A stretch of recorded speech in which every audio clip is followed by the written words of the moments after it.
Assalamualaikum warahmatullahi wabarakatuh. Perkenalkan, nama saya Wahyuning Untari. Saya dari kelas PAI 3C.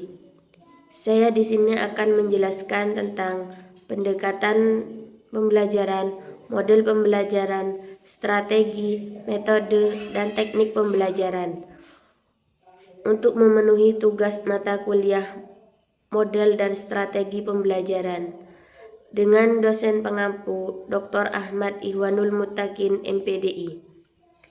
Penjelasan yang pertama yaitu pendekatan pembelajaran, yang dimana artinya pendekatan pembelajaran yaitu titik tolak atau sudut pandang kita terhadap proses pembelajaran yang merujuk pada pandangan tentang terjadinya suatu proses dan sifatnya masih sangat umum. Di dalamnya mewadahi, menginspirasi, menguatkan, dan melatari metode pembelajaran dengan cakupan teoretis tertentu. Ada banyak pendekatan pembelajaran yang dapat membantu peserta didik dalam memperoleh pemahaman yang mendalam.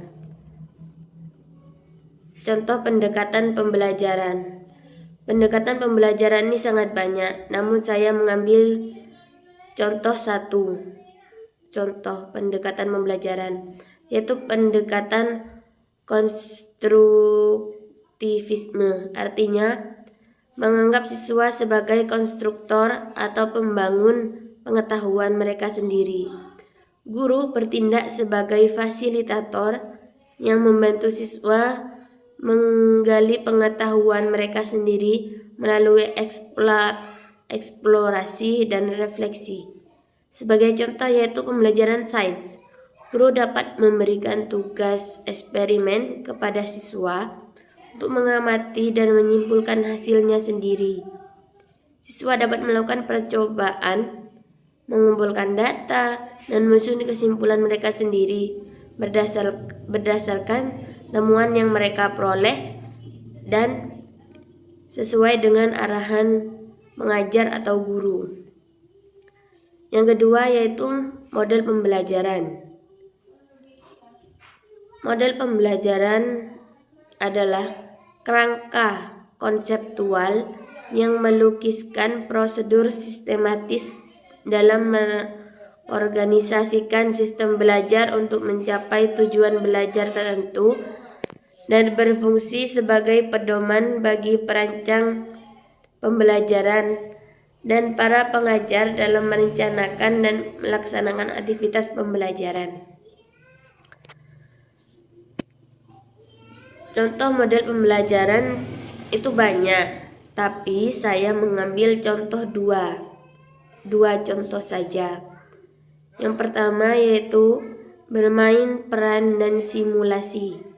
Maksudnya ini peserta didik bisa diajak untuk bermain peran dalam menirukan adegan gerak atau model atau pola prosedur tertentu. Misalnya, seorang guru menggunakan tayangan video dari YouTube ataupun dari media lain, kemudian meminta kepada peserta didik untuk mencermati video tersebut. Kemudian peserta didik berlatih sesuai tokoh dan alur yang ditonton dari video tadi. Terus contoh yang kedua yaitu diskusi kelompok kecil. Diskusi kelompok kecil ini diorientasikan untuk berbagai pengetahuan dan pengalaman serta untuk melatih komunikasi kelompok kecil. Tujuannya agar peserta didik memiliki keterampilan memecahkan masalah terkait materi pokok dan persoalan yang dihadapi dalam kehidupan sehari-hari. Yang ketiga yaitu strategi pembelajaran. Strategi pembelajaran merupakan rencana tindakan atau rangkaian kegiatan yang termasuk penggunaan metode dan pemanfaatan berbagai sumber daya dalam pembelajaran yang disusun untuk mencapai tujuan pembelajaran yang dapat dicapai secara efektif dan efisien. Nah, contoh strategi pembelajaran itu banyak, namun saya hanya dapat mencontohkan 5 contoh strategi pembelajaran, yaitu salah satunya yaitu peserta didik melakukan diskusi di dalam kelas. Itu merupakan strategi pembelajaran. Contoh dari strategi pembelajaran. Peserta didik melakukan diskusi di dalam kelas, seperti diskusi pembelajaran ataupun ada materi yang diberikan oleh guru atau pengajar untuk berdiskusi dengan temannya, bisa dengan teman sebangku ataupun berkelompok yang berisikan 3 orang ataupun 4 orang. Contoh yang berikutnya yaitu peserta didik disuruh untuk mengamati, menggolong-golongkan, membuat dugaan, mengukur dan menjelaskan sesuatu. Nah, ini misalnya menggolong-golongkan. Ini seperti pada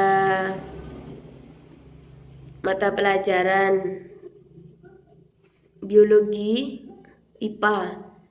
Dalam sekolah dasar dalam IPA yaitu ada tentang perkembangbiakan hewan.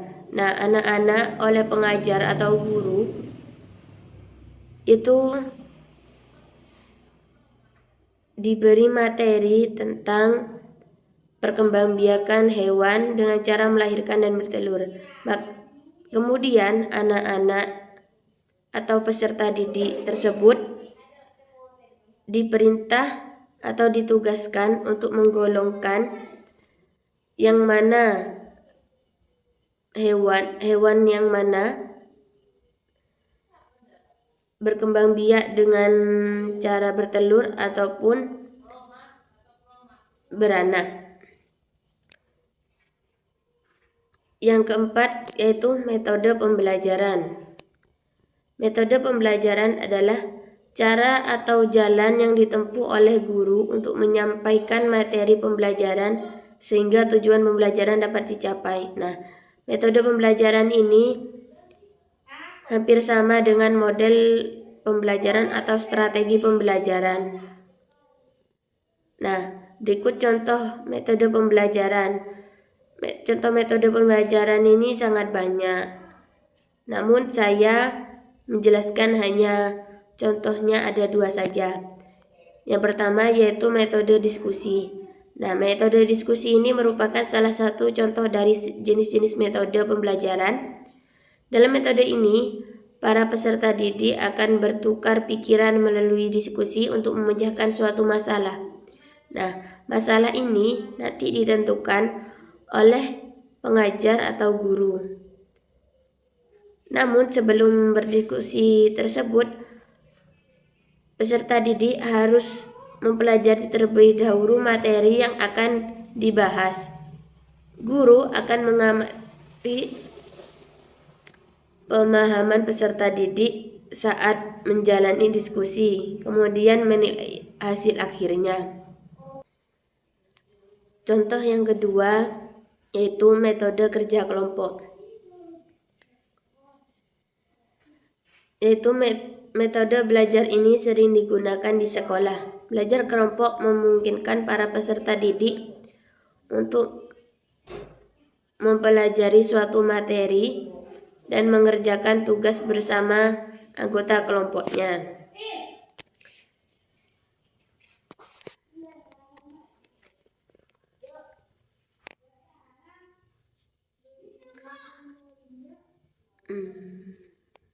Yang kelima, yang berikutnya yaitu teknik pembelajaran. Teknik pembelajaran dapat diartikan sebagai cara yang dilakukan seseorang dalam mengimplementasikan suatu metode secara spesifik. Nah, contoh teknik pembelajaran misalnya menggunakan metode diskusi. perlu digunakan teknik yang berbeda pada kelas dan siswanya tergolong aktif dan kelas yang siswanya tergolong pasif. Nah, jadi teknik pembelajarannya nih beda-beda sesuai kelas dan sesuai kebutuhan yang ada dalam kelas itu. Misalkan pada teknik pembelajaran pada kelas yang peserta didiknya aktif. Bagaimana tekniknya itu? Berbeda dengan teknik pembelajaran pada kelas yang pasif. Nah, pasif ini maksudnya peserta didik itu tidak aktif atau tidak mau bertanya, atau hanya diam saja, tidak mau bertanya apapun. Itulah presentasi dari saya. Bila ada materi yang kurang atau pengucapan dalam menjelaskan materi tadi kurang jelas, mohon maaf yang sebesar-besarnya. Wassalamualaikum warahmatullahi wabarakatuh.